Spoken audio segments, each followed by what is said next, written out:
Boa tarde, Marlova. É um prazer estar aqui com vocês, da Unesco, do Unicef, das outras agências da ONU que estão aqui debatendo isso.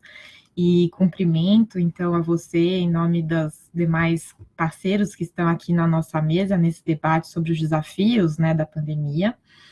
Eu queria, antes de entrar no ponto do tema central da nossa mesa, de tratar da questão mais profunda, né, que toca a educação hoje.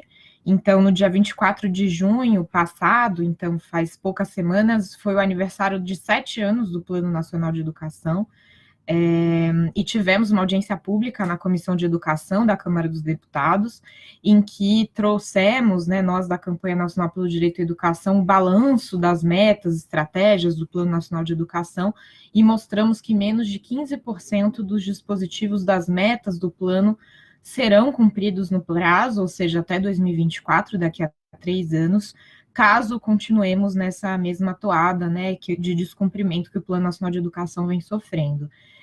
Isso significa que a espinha dorsal da educação brasileira, que seria essa que garantiria acesso, permanência, qualidade, inclusão na educação, está colocada totalmente à margem, o que significa uma grave violação para o direito à educação. Né? Então, esses temas, né, acesso, permanência, qualidade e inclusão, que são temas que tocam essa nossa discussão, estão sendo marginalizados desde pelo menos 2016, com a aprovação da emenda 95 do teto de gasto, das políticas de austeridade, da falta de gestão democrática, da falta de um sistema nacional de educação que pudesse fazer frente aos desafios e fazer avançar a nossa garantia do direito à educação. Esse ano a gente seguiu nessa mesma agenda de cortes, né? Então, na Lei Orçamentária Anual 2020, a gente teve um corte de 27% para a área, e um bloqueio de 1,7 bilhões na sequência, por parte do governo federal, e isso vai contra, inclusive, as recomendações da Revisão Periódica Universal da ONU, que recomendaram em 2017 cumprir com o Plano Nacional de Educação, dedicar recursos adequados, e com a própria recomendação da relatora da ONU para o Direito à Educação, Kumbu Berry, de 2020, em seu relatório sobre a pandemia de Covid, em que ela fala justamente sobre a necessidade de fortalecer a gestão democrática e dedicar o máximo de recursos públicos aos sistemas públicos, né? Então, esse era o cenário antes da pandemia.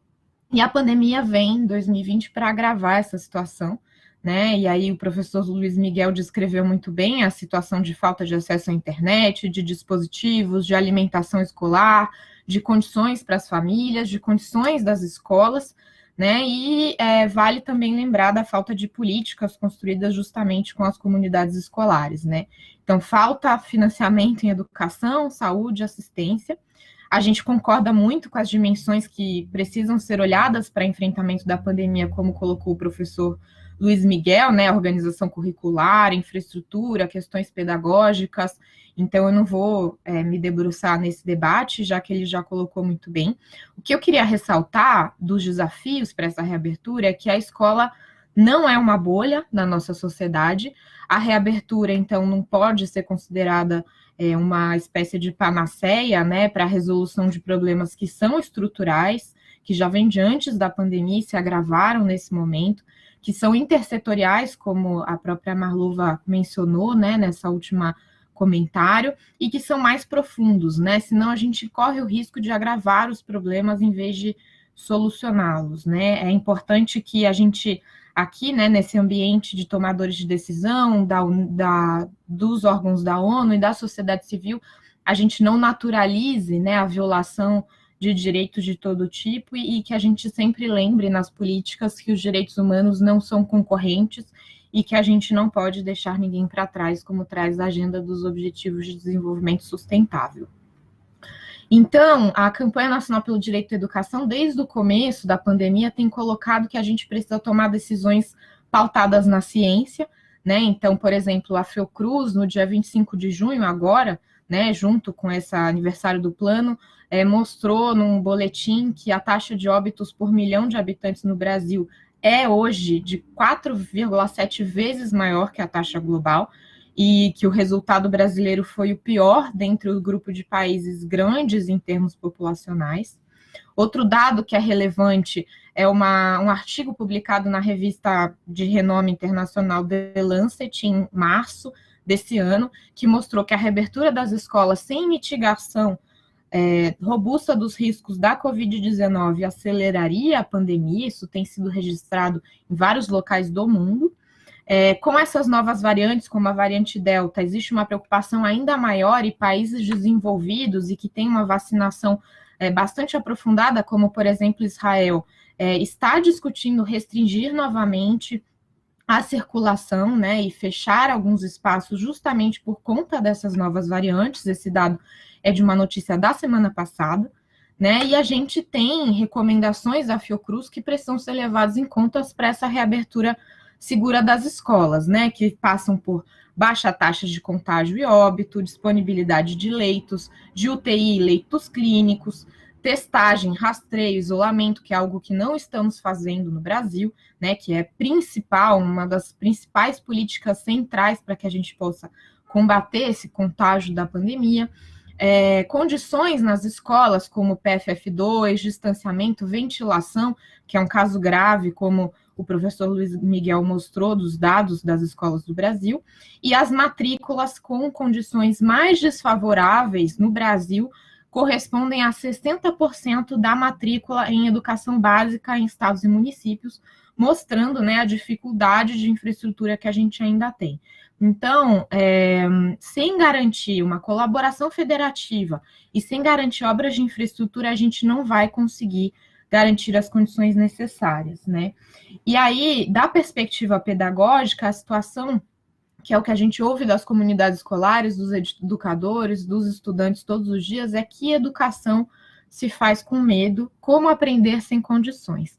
Então, a garantia dessa segurança é um dos pontos cruciais, seja ela objetiva, seja ela subjetiva, né, no envolvimento das comunidades escolares nessas decisões e na formulação de protocolos, de soluções para essa reabertura, precisam estar no centro para que essa educação não seja feita com medo, né? Então, a gente da campanha defende a reabertura o quanto antes, porque a gente sabe, né, de todos os desafios que são enfrentados em termos de desproteção, saúde mental. A gente está trabalhando de forma intersetorial desde o começo da pandemia, acompanhando os casos, apoiando as redes de assistência escolares, as tomadas de decisão em todos os estados do Brasil, que é onde a gente está, né, pela nossa rede, mas a gente precisa conseguir garantir tanto as condições externas, ou seja, sanitárias, quanto as condições internas das escolas, e por isso a gente precisa controlar a pandemia, financiar adequadamente. Aí tem uma responsabilidade enorme da União, né? O Fundeb, que foi aprovado no passado, ajuda muito, mas não resolve,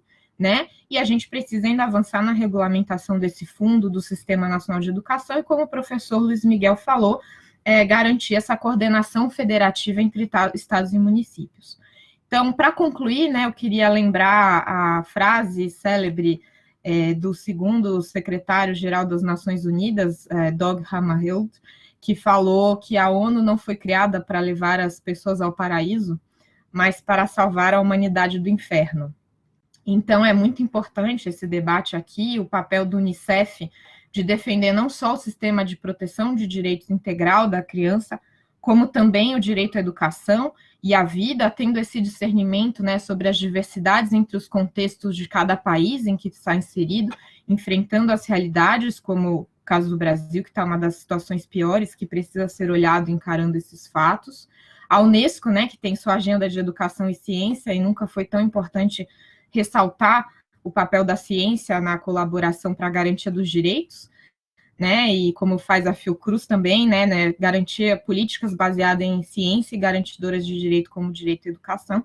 E a sociedade civil do campo educacional conta muito com esses organismos para estarem ao lado dos professores, dos estudantes, das comunidades escolares, para garantir que a gente possa fazer uma volta segura, né, que seja com base na ciência e que tenha esses esforços focados também em garantir a vida da nossa população.